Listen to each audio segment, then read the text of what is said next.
Coming to you live from the JRE Tobacco Aladino Mobile Studios, it's the Cigar Pulpit.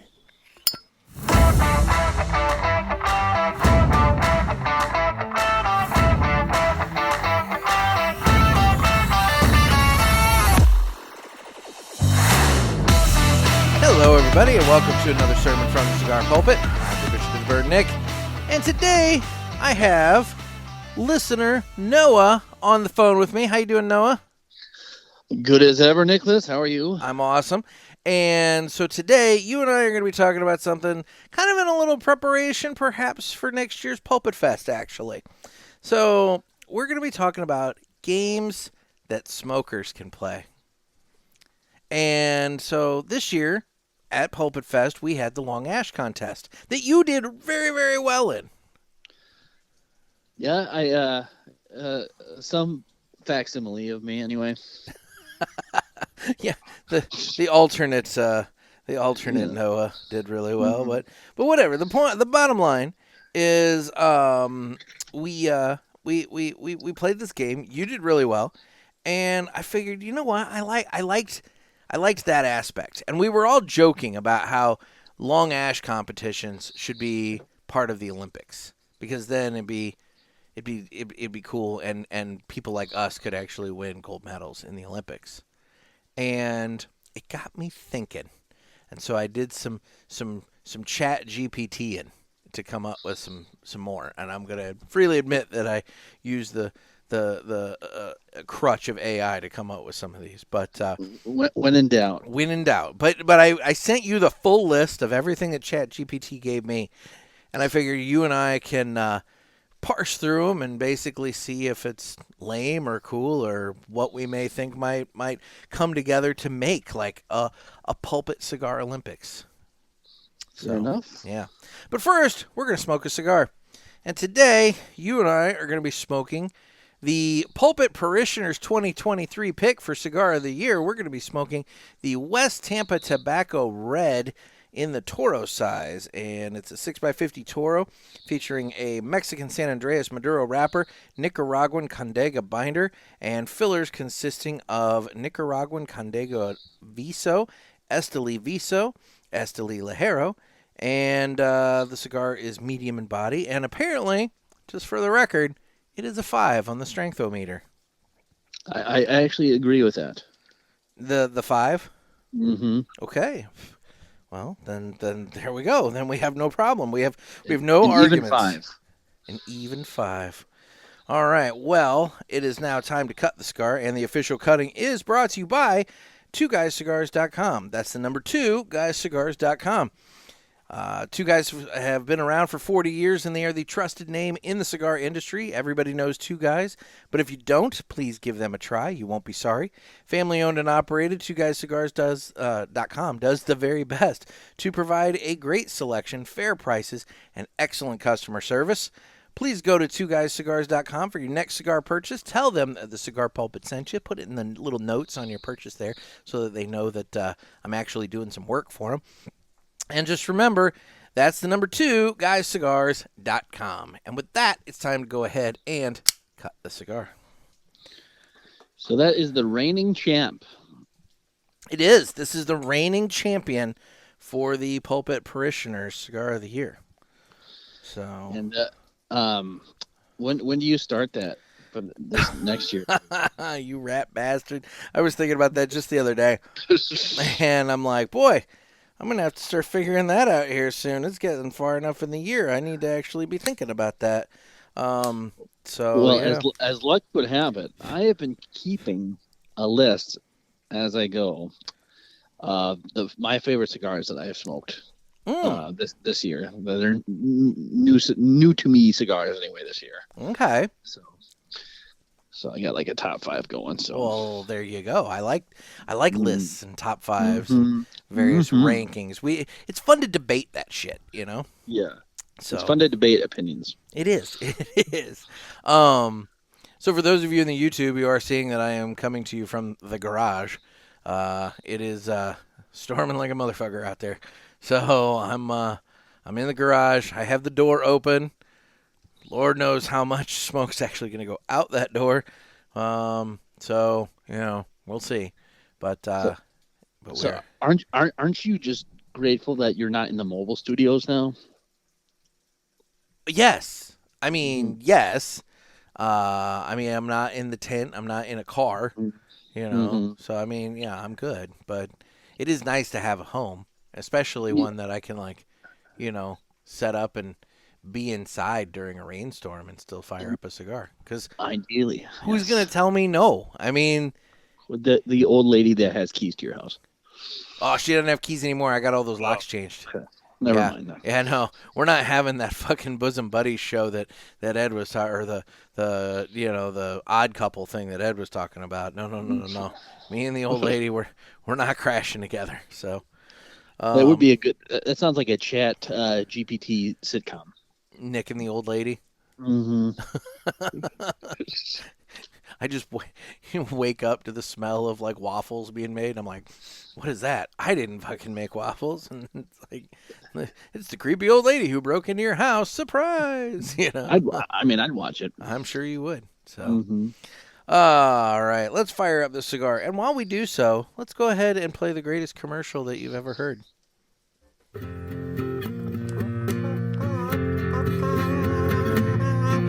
Some say cigars are all the same. It's just not true. It's you I have to blame. Well, I don't know, 'cause what I know, there is a cigar called Aladino Corojo. Aladino Corojo. Aladino Corojo. They say authentic, so we're not confused, while the others say it's a word that's just abused. I guess that's so, they can't compete. At least I'm sure Aladino can't be beat. Corojo. Aladino Corojo. Aladino Corojo. Aladino Cigars uses authentic Corojo tobacco from JRE Tobacco. This is the greatest commercial you ever heard. Yeah. It might be the greatest commercial we've ever heard, but I do know it's one of the longest commercials I've heard. Yeah, especially when you're waiting for it. Like, how many times can they say Corojo? That's what I ought to do. I ought to count how many times they say Corojo in that commercial. Yeah, I've heard it like 1,000 times. I've never counted. I know, I've never counted, but I'm curious to know how many times they actually say Corojo in that commercial now. All right, so we got our West Tampa Reds fired up, and now let's go ahead and get into some games. So, because we have plenty here. So ChatGPT was basically wanting us to have the Cigar Olympics on the episode. That's not going to happen. That requires entirely too much work. I was going to say, that's way too much work. So we're going to go through some of their suggestions here, and just kind of basically, give our thoughts, say if we like it, if we don't, and we'll go from there. So it starts off with speed smoking. Contestants must try to smoke a cigar as quickly as possible without it going out, and it gives some suggestions about the commentary. But anyway, I think we have some experience to draw back on this. Yeah. I mean, I think if nothing else, speed smoking was proven at Pulpit Fest to be a bad idea. Now, granted, they were doing it with a 10x100 JFR Lunatic, which probably wasn't a good idea to start with, but whatever. The pot. It was funny. It was amusing. Look, the pictures were amusing. But it's a good spectator event. It is a great spectator event. It's not something that any rational human being would do to themselves, And it's kind of like watching. It would be kind of like watching like archery or something. You don't really care about the event. You just want to see somebody like die. See, I contend. All right, before we get into all these, I this is my suggestion for how the Olympics could be better in general. I contend that the Olympics in general would be much, much more exhilarating if everybody was under the constant threat of live fire. That would I would probably start watching it. Like, think about that. Think about the rowing contest where they got like the 5 guys in the boat and they've got to coordinate their rowing. You know what I mean? The thing that they do at all the Ivy League schools that looks super pretentious. Yes. Think about how cool that would be if, let's say, there's 2 boats going neck and neck for the fucking finish line, and then all of a sudden, boom, one of them hits an underwater landmine. Ooh, yeah. Or when in doubt, how about some alligators? I mean, go with a classic, alligators, But, like, track and field. Let's say somebody's, like, doing the pole vault, and as they're coming down, all of a sudden, bouncing Betty, I mean, I'm just saying, the threat of live fire can definitely enhance the Olympics. Yeah, well, for that matter, I think it would enhance just about anything, really. I mean, well, this all came about as a conversation about golf, so I do think that the concept can be adjusted, but and ironically, alligators sometimes make an appearance at golf. They do, in fact. That's probably the most exciting part of golf. Yeah, I mean, I've seen alligators on golf courses, Mm-hmm. so yeah. But anyway, so speed smoking, I think we can all agree that speed smoking, while humorous to watch, is not something anybody truly wants to participate in. Yeah, and like you said with the lunatic, that was a bad example, just the amount of nicotine in that cigar. So if you were to do it, use a more practical cigar and just, Hey, okay. I'll play devil's advocate for a minute. You know what could be an interesting speed smoke? Let's see how fast you could do it. Is the Villiger Export? Yeah, see if you can get that down in 5 minutes. That's what I'm saying. It's a little guy, Yeah.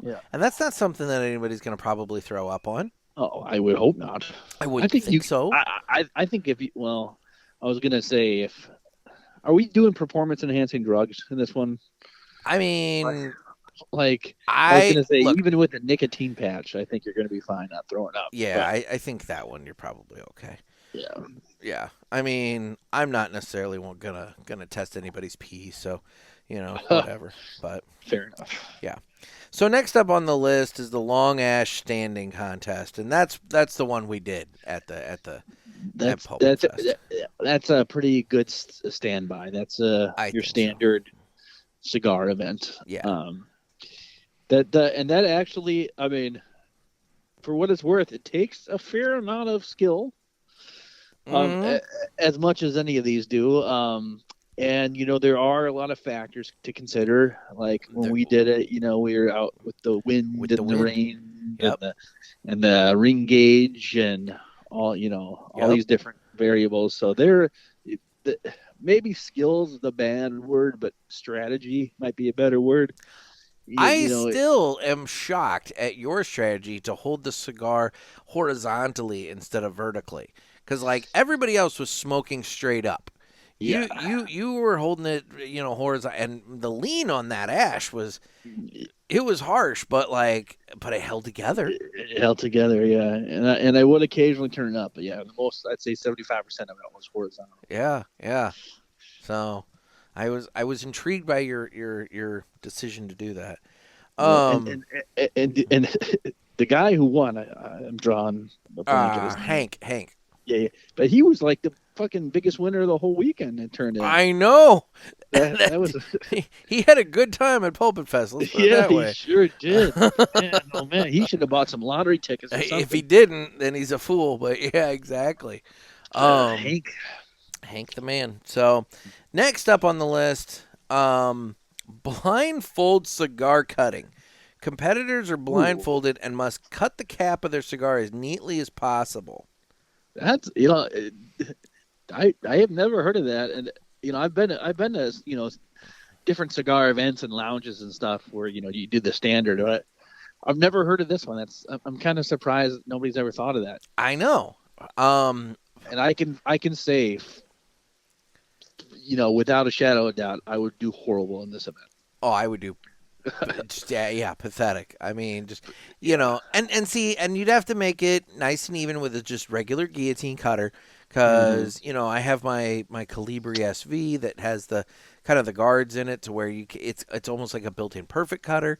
Granted, if you put the cigar in on the guillotine side, all the way, it cuts off too much. You still have to like kind of figure out the exact point, but nonetheless, you can. I just everybody have to have a basic guillotine cutter, but that would be an interesting. But I could also see a lot of cigar wastage. You know, it's like you have all these blindfolded people cutting cigars in half.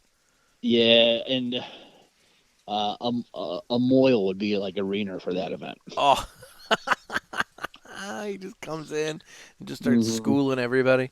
The guy comes in with a yarmulke. Vegas odds have switched. It's like, shit, we don't have a chance.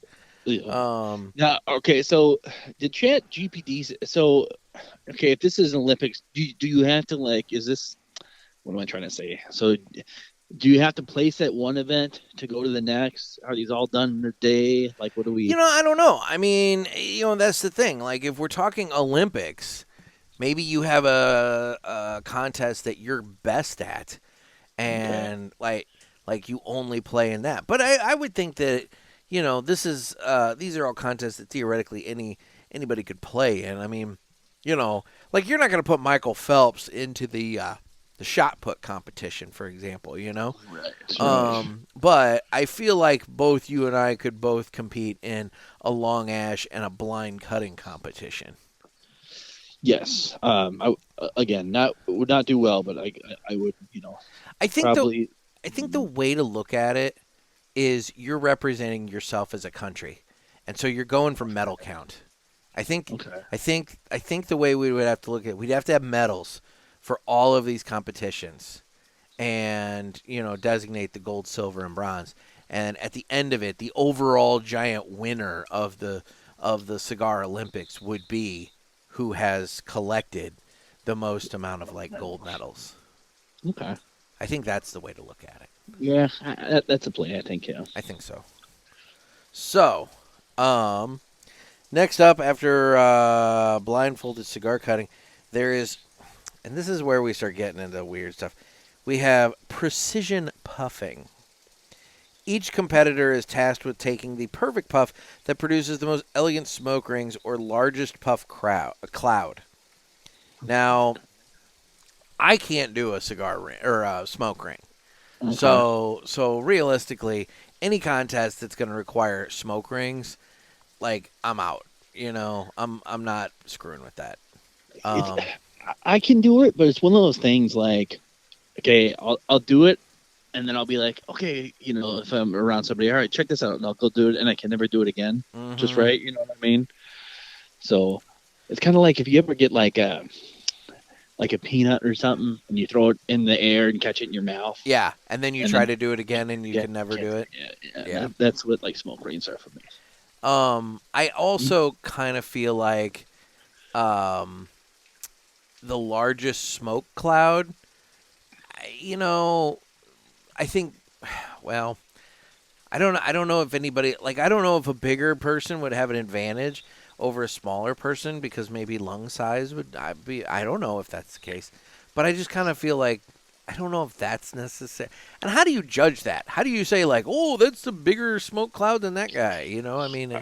Are you designating shapes? Like, all right, we're going to do circles this round. Yeah. So you could do. We could get Luke in there, and we could try and make smoke clouds that look like penises.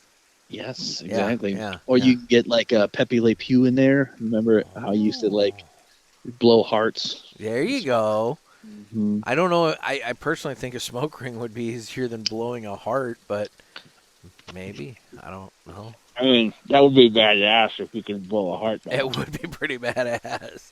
I think it's all a matter of how you shape your mouth. I don't know. I like where are you just preparing the room with Mr. Jonathan? You son of a bitch. You son of a bitch. By the time this airs, I'm already home, so the damage has been done. We'll see if you got a gold medal or not. There you go. And the next one up is cigar juggling, which this is stupid. It says the comically impossible event involves pretending that contestants need to juggle cigars without dropping or damaging them Bonus points for adding in fire hazard jokes or unexpected mishaps. That's dumb. ChatGPT, that's fucking dumb, and you should be ashamed of yourself for even suggesting that. That's a stretch. That was dumb. You're just throwing us again. That's dumb. We're just going to skip over that one. That'd be like the curling of Olympics, right? Dude, whatever. I think curling's fun. That's a sport that I look at and I'm like, I might be able to possibly do that. Is it fun to watch? No, it's horribly boring to watch. Yeah, that's what I'm saying. Yeah. All right. So now we're getting into the expanded list because I asked it. It said, give me more examples, and it gave me like a bunch more. So have you ever used ChatGPT, by the way? No, I have not. I'm not very technology advanced. So it's just an app I downloaded on my phone, and all I do is just ask it questions, and it just gives me a list of shit. And then you can say, expand on point number 4, and it like gives you a whole bunch more on whatever that was. It's actually pretty. If used for good, it could be cool. This all sounds very Terminator-esque to me. Exactly. Like, if used for good, this could be cool. I just don't want it coming to life and deciding that I'm useless. And this might be a stupid question, but, like, how... Is there like a safeguard for, let's say you have, like, a paper to write, like you're in college or high school? Couldn't you just have this fucking thing do it for you? Is there a way to safeguard against that? Fairly positive that's happening on a regular daily basis in college these days. That's what I'm saying. High school, college, everywhere. I'm pretty sure the students have figured out a way to use AI to start cheating. So now's the time to be a college student until they figure out. No shit. I was going to say, until they figure out a way to identify. Although, if the guy that comes in picking his nose is giving in, research papers that are using, $20 words, that might be an indication that AI helped him, but I don't know. These professors probably have to take all these courses on to spot these fakes.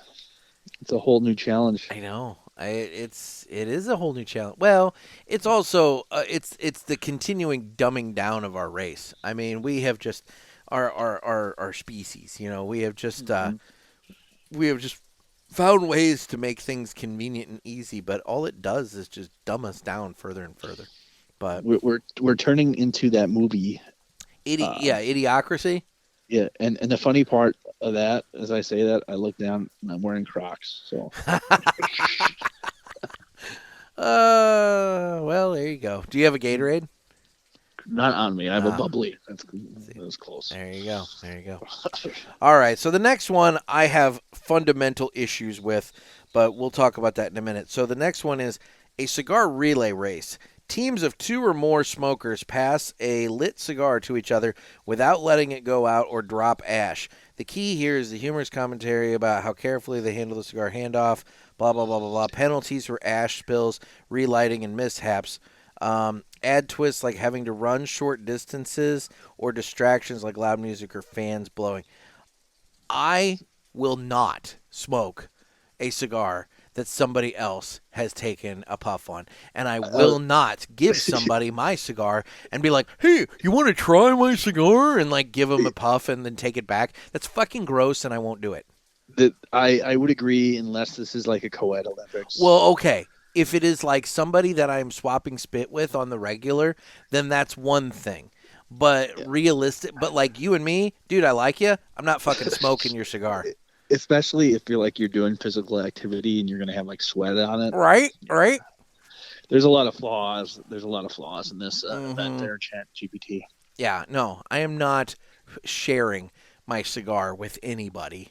So that's not happening.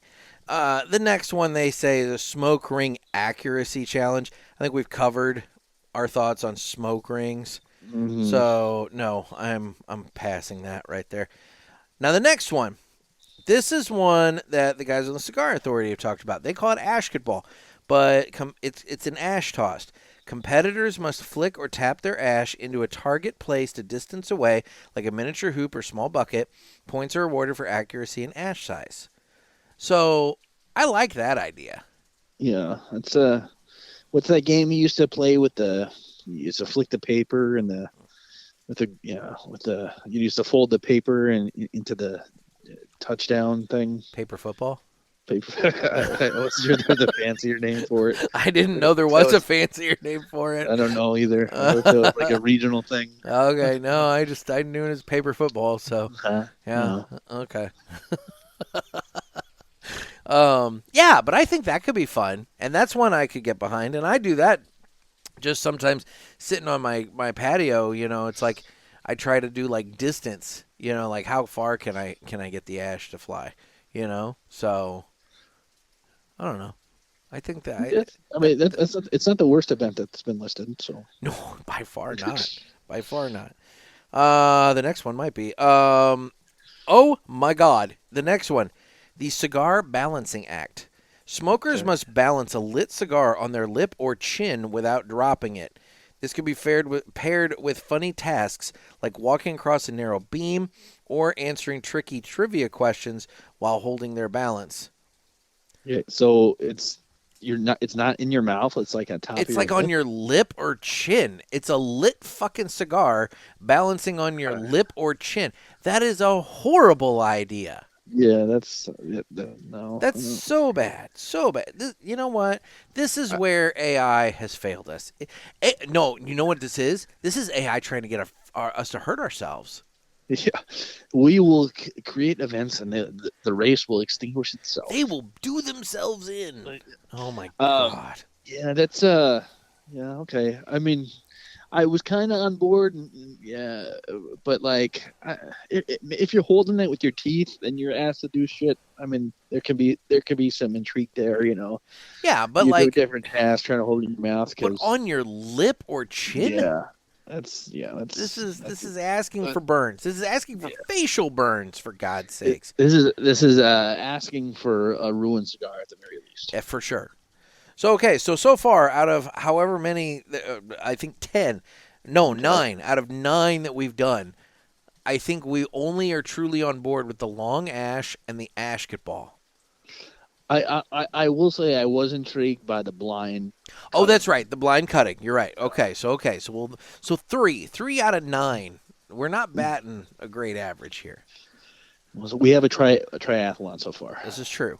The next one up, we have what they're calling the Ash Marathon. It's a slow smoke. Basically, competitors must smoke a cigar as slowly as possible while maintaining an unbroken ash. Ooh, now there's an interesting thought. While maintaining an unbroken ash, the goal is to drag out the smoking process without the ash falling. Any sudden movements, distractions, or puffing too hard can result in a dramatic ash collapse. Okay, so this is where I'm going to interject here, because when we did the longest ash at or the slowest smoke or whatever, the slowest smoke. Nail, I thought it was down to the nub. Okay, and everybody was down to the band, and you took the band off. So I took the band off right off the bat, but like I made mine smokable all the way down to like the nub.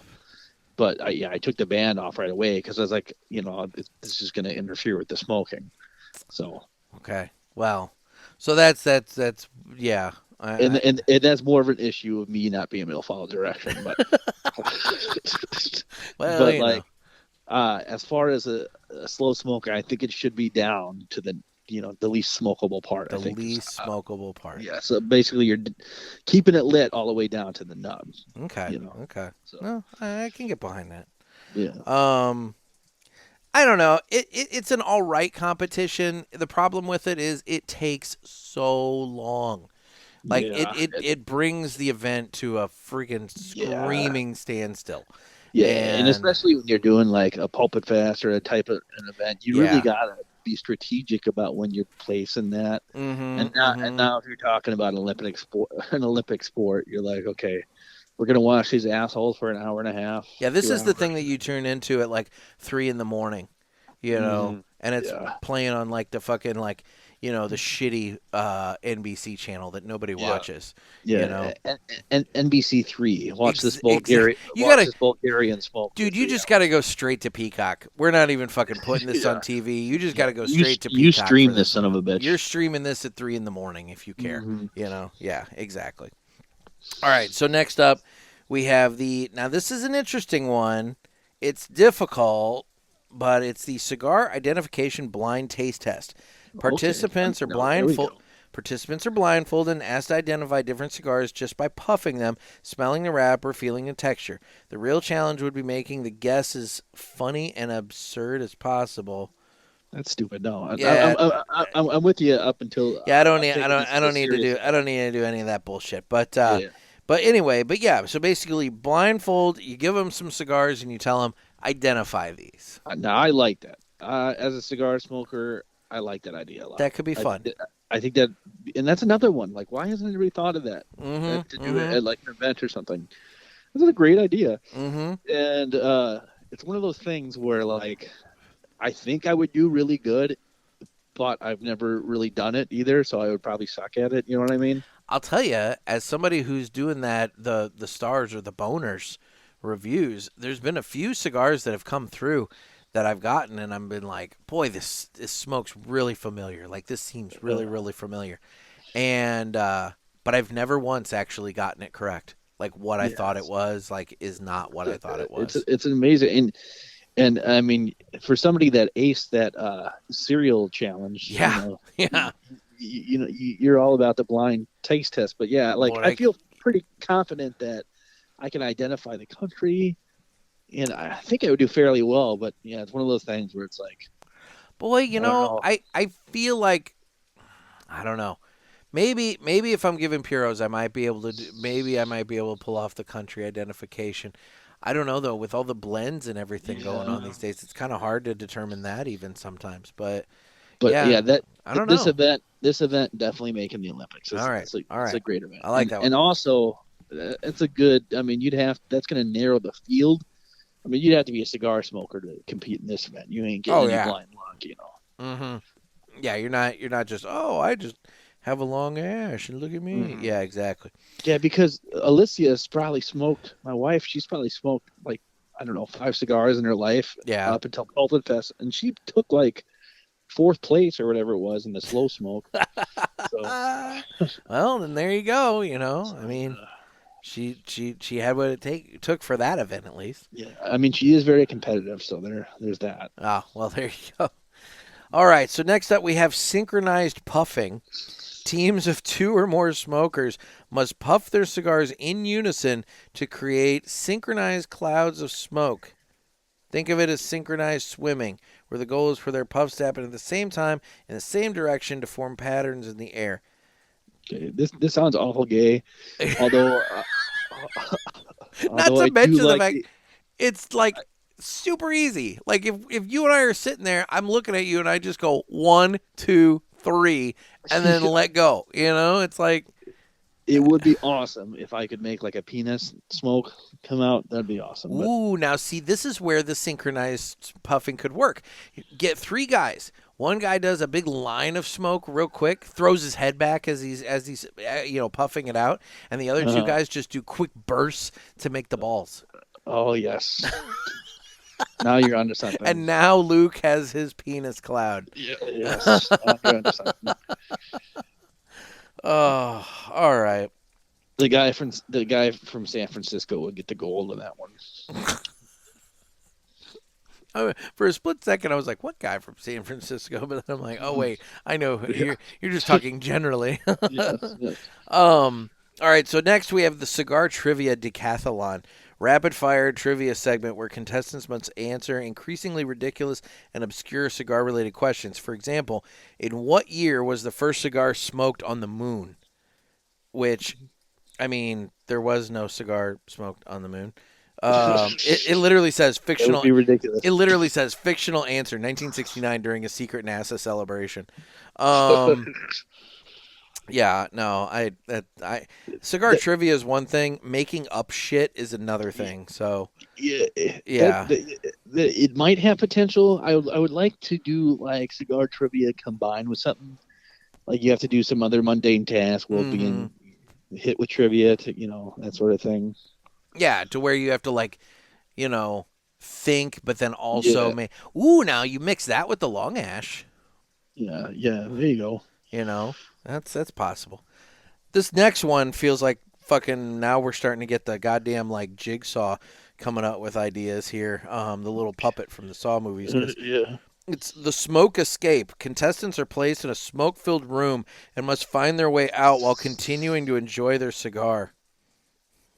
Yeah, that's got escape room written all over it. I'm like, dude, there is no way in hell I'm going to get a smoke-filled room, put a bunch of you into it, and tell you, okay, get out, but you also have to smoke your cigars while you do it. You know, it's like, that's how you asphyxiate and die. I have the key to escape this room in my sarong and my kilt. You must retrieve it now. Yeah. No. This is how we have parishioners asphyxiate and die. I don't want to be a part of that. Well, which again would make good TV, but yes, it would. But again, I just you don't want to kill off Olympic athletes. No.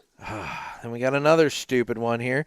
The cigar balancing relay. Smokers must carry a lit cigar on a tray like a waiter while walking across various silly obstacles like puddles, low doorways, things of that nature. The trick is not to let the cigar go out or spill the ash.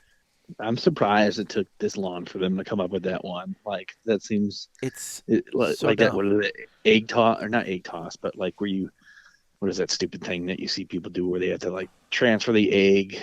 Oh yeah. No, it's dumb. I don't like it. Okay, this next one could be kind of neat. So it's the cigar paper airplane competition. Contestants must craft cigar bands or cigar boxes into paper airplanes, then launch them to see which creation flies the farthest. The event is entirely about creativity and silly engineering skills. Dude, some of these bands could make some pretty interesting planes. Yeah, there's some elaborate bands, man.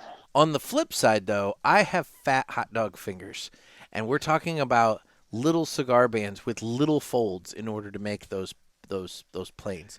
So I don't know if I would do well at that. I'm not very coordinated, so that's is going to be a hard one for me. But yeah, that's it's very like from cigar to cigar, the bands are different. So it's like very much. Well, yeah, like you all have to have the same cigar. Look at the intricacies of this West Tampa Tobacco band that we've got. Which, first of all, we'd have to manage to get this thing off in its entirety, and that's a difficult task just in and of West Tampa's are hard. That should just be an Olympic event. Ooh, now there's an Olympic event right there. You line up a Roma Craft, you line up a West Tampa, and I don't know, there's got to be one other brand that is like really difficult to get off of. Yeah, Roma Craft come to mind. Oh my God! Those off. No, you line those up, and the way you score, the way you get that gold medal is if you can get the bands off in their entirety without ripping them. Yeah, good luck. I know. I just it comes to the point where like, what's that word where something's very like soothing?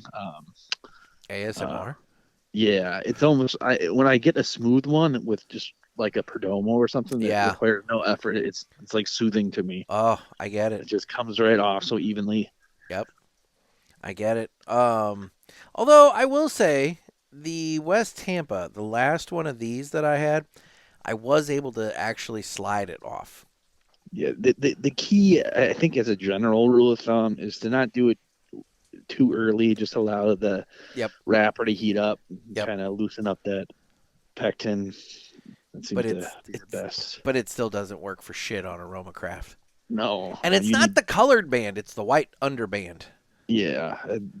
I don't know what they're doing there, but yeah, they're fucking with us. At this point, with the amount of people that have talked about this very subject, they have, the Aroma Craft has to just be fucking with everybody. They might as well just put like a middle finger on the other side of the band when you take it off.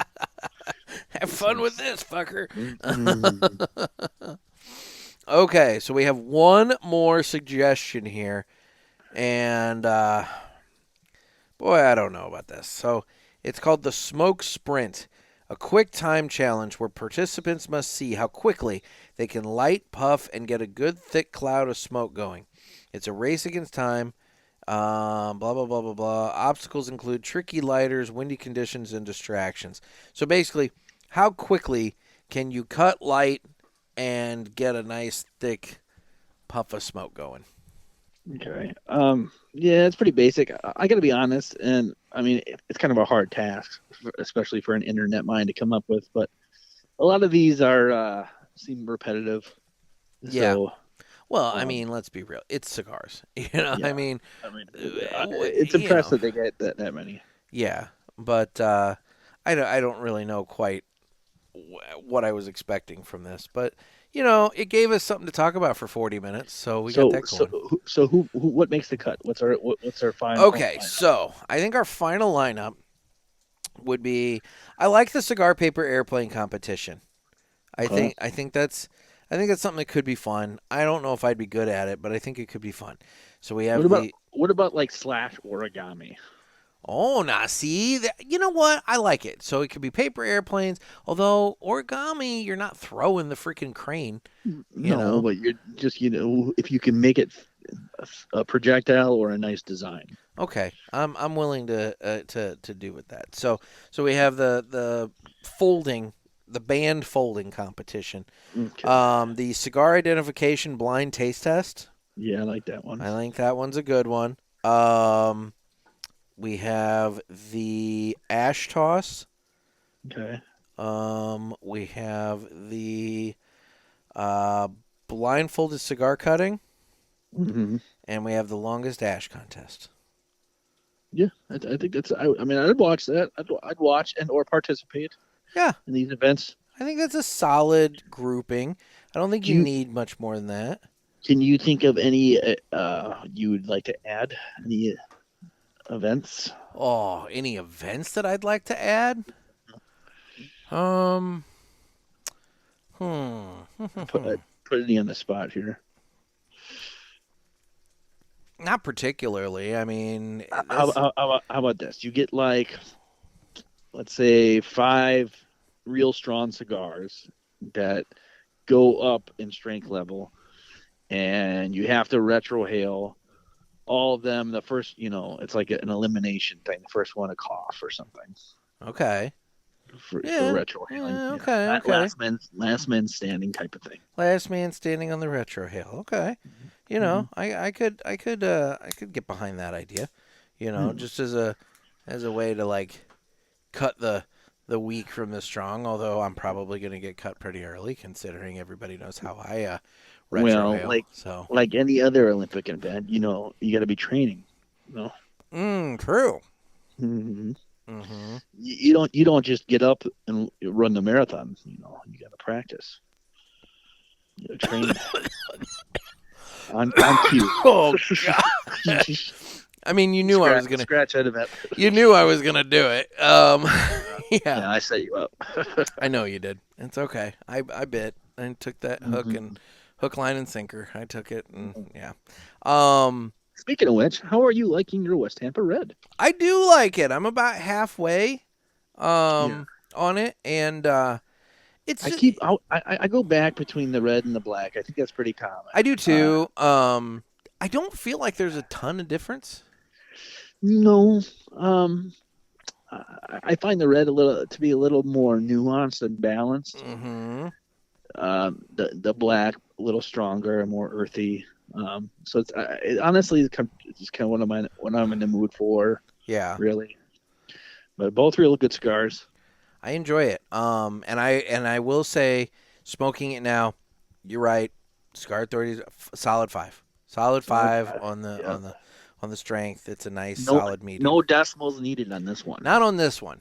I have started just to fuck with the strength rating on the cigars.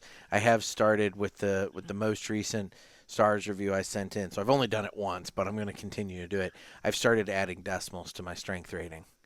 Well, I'm surprised that isn't like a standby for everybody. I mean, everybody at this point could be doing it. I just I was the one that was behind it, didn't know.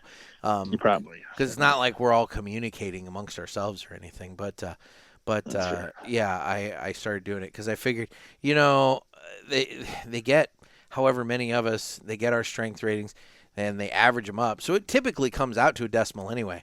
but I wanted to extend the decimal. So I figured if I start adding a decimal to it, it's going to make that decimal maybe like one more number longer, to where maybe now it's like going to be a like 6.458 instead of 6.45 or something, So, I don't know, just actually, fucking around. That's a good question. As long as I have you here. Okay. So do you often look at like on the internet for cigar reviews when you're about to smoke? Let's say it's a cigar you've never had before. Do you look up reviews for that cigar typically? Not really. Okay. I'm not one to like. I mean, I'll look at. I get magazines. I'll get Cigar Journal, and I'll get. I have a subscription to Cigar Aficionado. With that one, the cigar reviews are mostly what I'm looking at. I'll flip through. I'll look at them, but it's not like I'm like, oh, this one is new. I want to check it out. I need to see what all these people are saying about it. I just figure if I want to try it, I'm going to try it. And if I like it, I like it. If I don't, I don't. And now maybe after I smoke it, then I might look it up just to see what other people are thinking about it. But generally, I don't seek it out first. I basically just do it if it's new. So if I have a cigar I haven't smoked before, I'll usually look up just to see things to be on the lookout for. I only go by maybe a couple different websites, but some of the more consistent ones. But then it's just generally just to get some kind of background shit to look for, and if they experience any of the same things I did. But well, now that's true. I mean, if a cigar maybe consistently in the reviews is getting beat up for the same thing across the board, that might be something to take note of. Yeah, yeah, like I said, it's just to get an idea in my head. I generally, I think it's unfair to kind of review or rate a cigar based on one anyway. So, well, yeah, I generally try to go like 3. I at least buy 2. Like I've got a couple of the EPC Encore Noirs in the house, and I bought 2. I figured that way, I've got 2 to play with. 3 would be nice, but sometimes the budget doesn't allow, and also, quite frankly, sometimes I don't want to take the risk on a new cigar I've never smoked before to buy 3 of them. I mean, because let's be real, even at $10 a piece, now you're investing $30 into a new cigar that you've never smoked before. I mean, two's good. 2's good. I feel like 2 is sufficient. That's what they send us for the boners reviews is 2. And typically after 2, I can be like, yep, that was not my cup of tea, or that was good. I forget what cigar I smoked. This is a couple weeks ago now, and I looked up a review, and it was actually one of the boner reviews. Oh, okay. And it was, I can't remember what it was, but it was actually, because it lists who's in the review group at the end. Yeah. And you were actually in that group, and I was going to ask you what, but I forgot. Oh, well, we'll do that off air, because there's been one recently that I did not care for, and I'm sure mine was probably the outlier that was removed. Because, yeah, that one I was not a fan of at all. Okay. But let me curious. But there was the most recent one I think that they put out at the time that you and I are recording this. I think that one was a group that I was in, and I feel like it was the Rocky Dark Star. Yes, they just did that in the latest episode. Yeah. Yeah, I feel like that was the one that I was involved in, and I as I recall, well, let's just to my notes here. Cigar 14C. You're getting your boner ready? I'm getting my dude. Like any good boner, I'm always ready. So yes, I've got it. I actually rated the Dark Star pretty good. I don't remember what it got. Hang on, let me. This we're just all over the place here, but why not? Cigar Authority. Go to their website. Dark Star Robusto. The group itself gave it an 88.8 and overall strength score of 4.6 out of 10. I I gave it a 4.5 on the strength. Okay. So I was pretty much dead on with the group on that. And a lot of the flavor notes they list in that review are ones that I had listed on my form. So I feel pretty good about that. I was a little high on the rating. I gave it a 90. It came in at an 88.8. So somebody else obviously took down the average, but you know, that's fine. That's fair. See, that would be an example of one I would look up because I haven't smoked that one. So if I would have got my hands on one, I'd look up and probably read that just to kind of keep on the lookout for different. What was interesting, as I recall about that one, what was interesting to me, that was the one that I smoked on the show with Pinky recently. I did a review, a boner review on the show with Pinky recently, and that was that cigar. And what was interesting about that one is earlier that morning I had smoked the first one, and then when I recorded with her, I smoked the second one, and there were differences between the two. Like there were like the first one I feel like kind of ramped back a little bit, whereas the second one ramped forward. So in terms of strength and all that, so. See, that goes to our previous point. You know, you need to smoke more than one. Yeah. So, but that was an interesting little event that took place. But anyway, so yes, all right. So let's go ahead and move this train forward and do this. It's time to fly high with Blackbird Cigars. Blackbird Cigars offers you remarkable quality using the most delicate and finest tobacco to always ensure that you're receiving unsurpassed cigars. Blackbird Cigars strives to give you undoubted repeating flavor for every cigar you smoke and impressive quality so that you can always expect greatness. Check out their website for a full list of stores carrying Blackbird Cigars and give them a test flight. Blackbird Cigars can't clip our wings. You know, as I sit here, I'm thinking that back door of my garage that I have open for venting purposes, I think it's just blowing the cigar smoke into my garage. So I think I'm going to have to... Hopefully your comics are okay. They seem to be. I mean, it's only one cigar, for God's sakes. So yeah, they should be fine. I mean, if I'm out here chain smoking all winter, that might be a bit of a thing. But that could be an Olympic event. Just see who can damage the most paper goods with smoke. Let's not do that.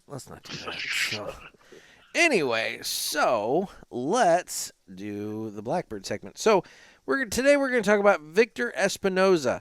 He was American Pharoah's jockey, and American Pharoah was the horse that won the Triple Crown in 2015. And for years, Victor had donated a portion of his winnings to City of Hope, a cancer, diabetes, and HIV/AIDS research facility. But this time, when he won the Triple Crown in 2015, he gave all of his winnings to City of Hope. And he visits that facility often, swapping stories and checking in on the patients there. So, guys, be like Victor Espinoza and Blackbird Cigars, and don't let anybody clip your wings. So, there you go. Yeah. I mean, I'm sure he made great money winning a Triple Crown. Yeah, I gotta be honest. That's something I never really thought about, how much a jockey makes. Dude, some of these purses are huge. So, like, I would imagine that they probably do all right. I'm sure there's a huge gap, like between your Triple Crown winner and your 16th place horse. I'm sure there is. Yeah. I'm thinking all sorts of things, and it's like I'm gonna let it go. But they're little guys, but I bet they're climbing some tall women. If they're women winning Triple Crowns, let's put it that way. So yeah. I mean, I would think so. I would think so. All right, let's do this now. It's time for the Villiger Cigars Entertainment Report, brought to you by Villiger.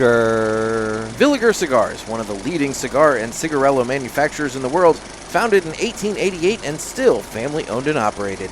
Head over to VilligerCigars.com and check the store locator to find a shop near you that carries them.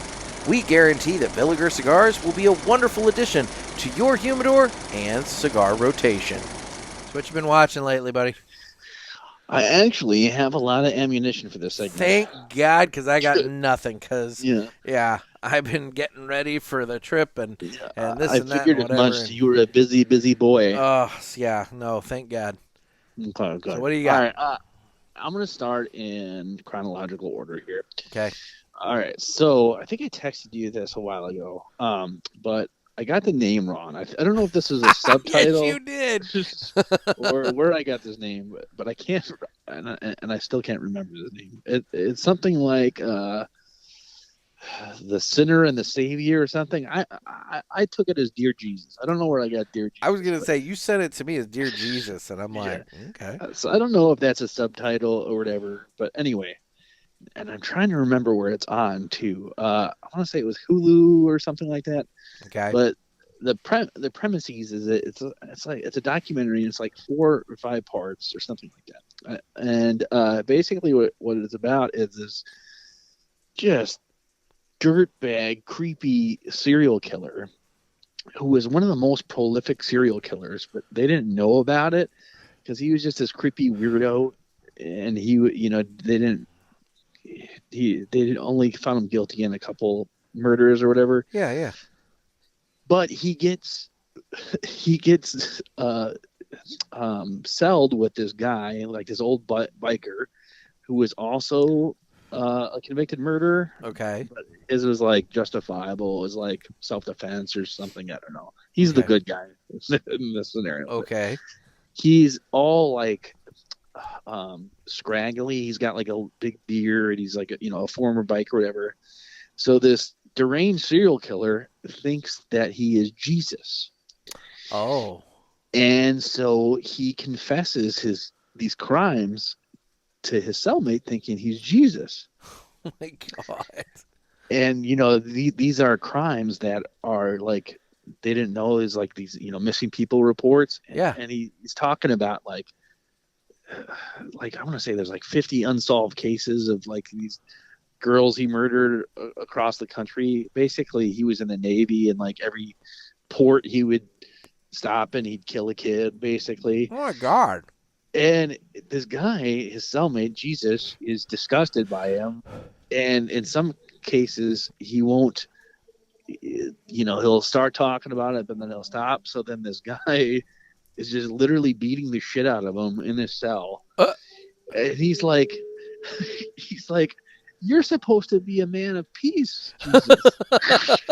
And he's like, I got to get the sin out of you. Oh my God. And it's like, yeah, this guy, like, they helped him and he ended up getting this like sentence like reduced, like he was out of prison at the time of this documentary.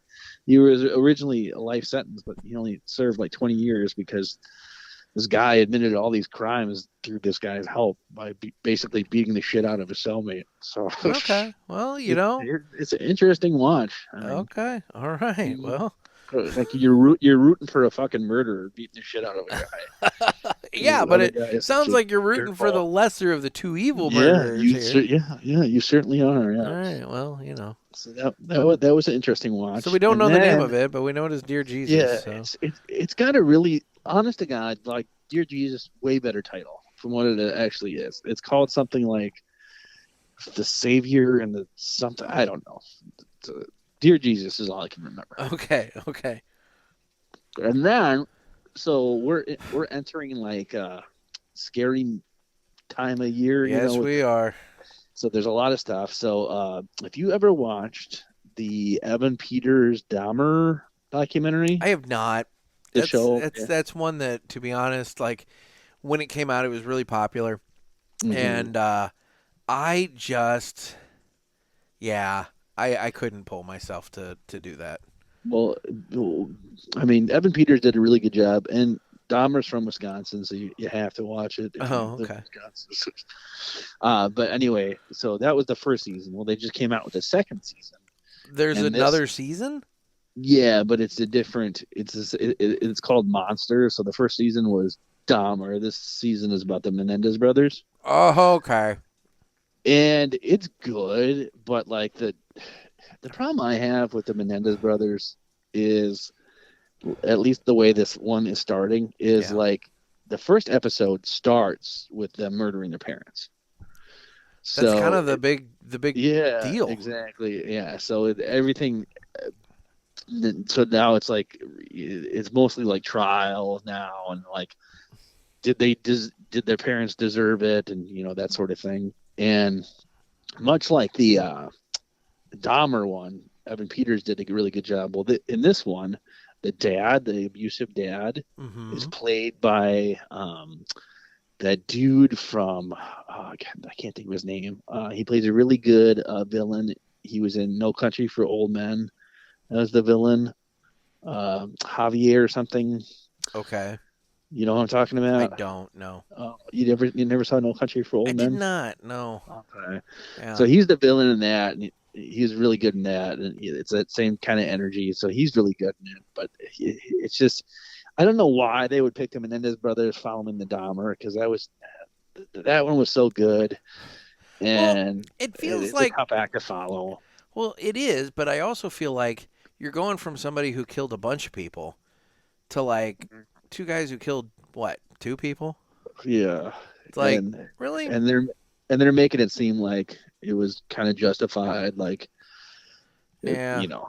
I don't know if the Menendez brothers would have been where I would have gone with that, but no, it was. I mean, it's well done, but yeah, it's yeah. But they just signed on for season 3 to come out next year. Yeah. And that is going to be Ed Gein, another Wisconsin boy. Now, see, there you go. Now, that's one that I can get behind as a serial killer. The guy who's going to play him is the dude from Sons of Anarchy. Oh, I heard this. Charlie or something. Yeah. He was also in The Gentleman, I believe. Okay. Yeah. Okay. So that one should be good. If you're familiar with Ed Gein, that's that's going to be a good one. So yeah, I've been watching that, and then finally, this just came out. Season 3 just dropped. What day is it today? As we're recording, Monday. So yesterday. So there's this show, and it's called From. Okay. And they just dropped season 3, and it's really kind of hard to find. I think the first 2 seasons were on Paramount Plus, but now it's on MGM Plus, which I didn't even know was a fucking thing. I didn't either. Yeah, I had to get a free trial just to get this episode. But anyway, so it's from the producers of Lost, if you ever watched Lost. Okay. And it stars the black guy from Lost, and he's like the main character in the show. But basically, it's a really well done, but it's about this town, but nobody knows where this town is.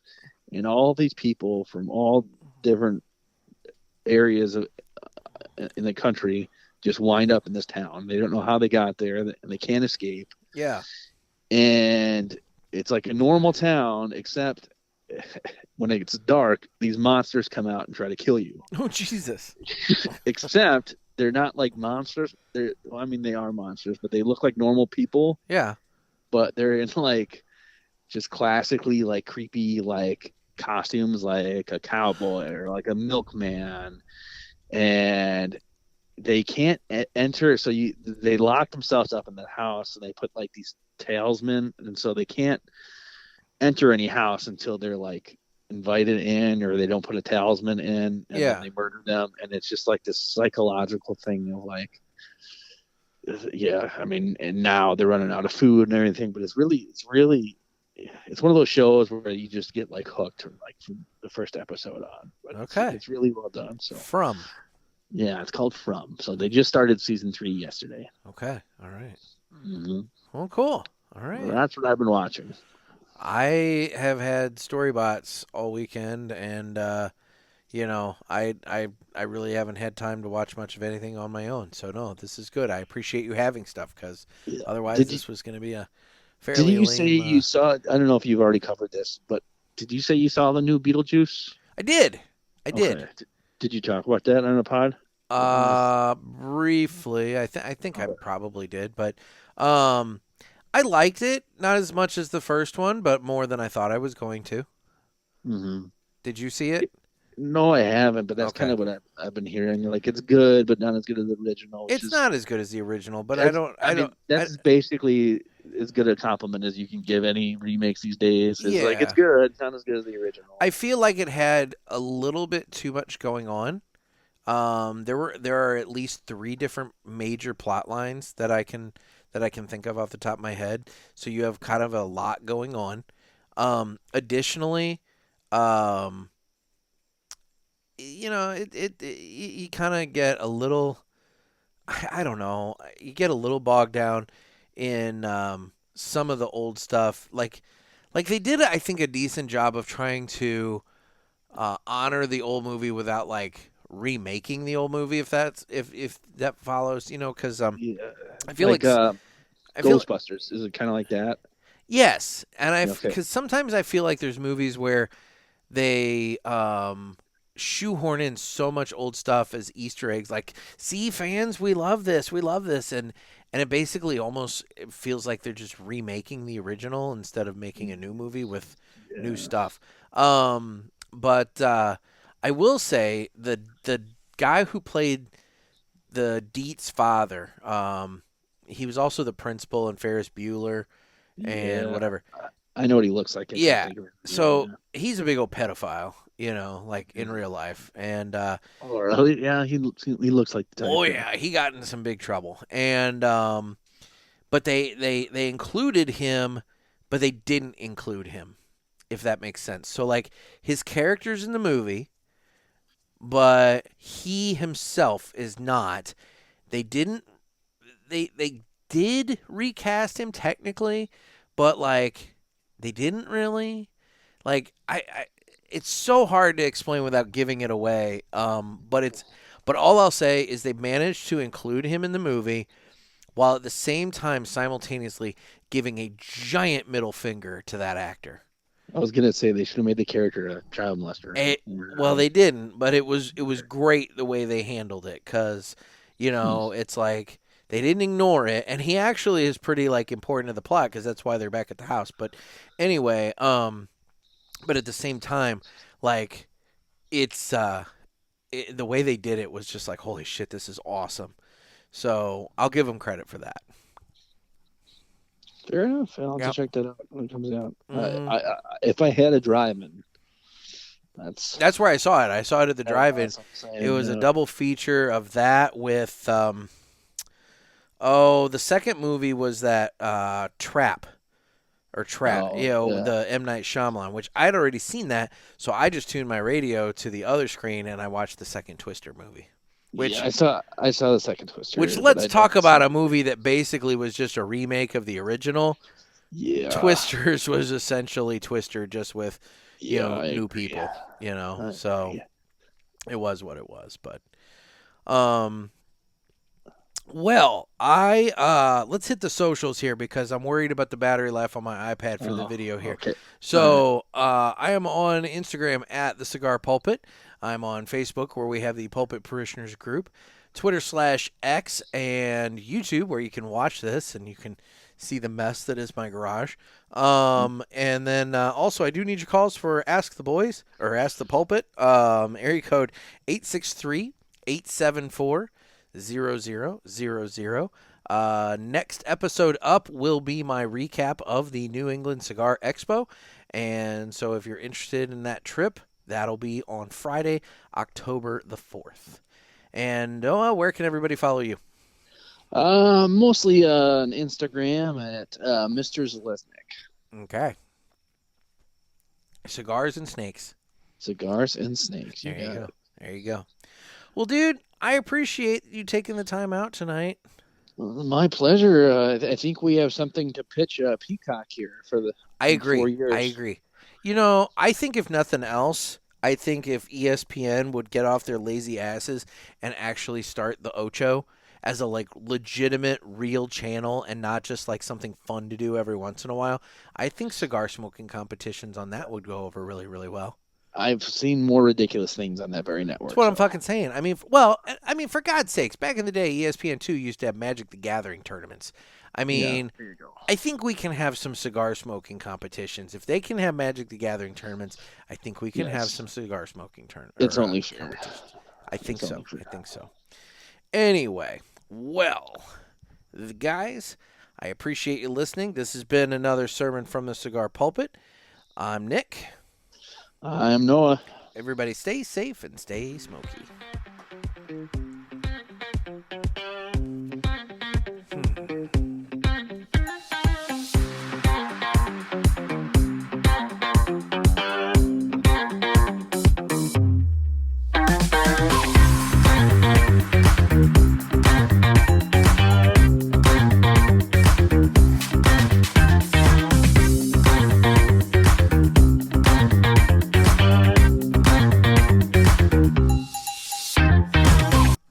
quick, final thoughts on the West Tampa Tobacco Red.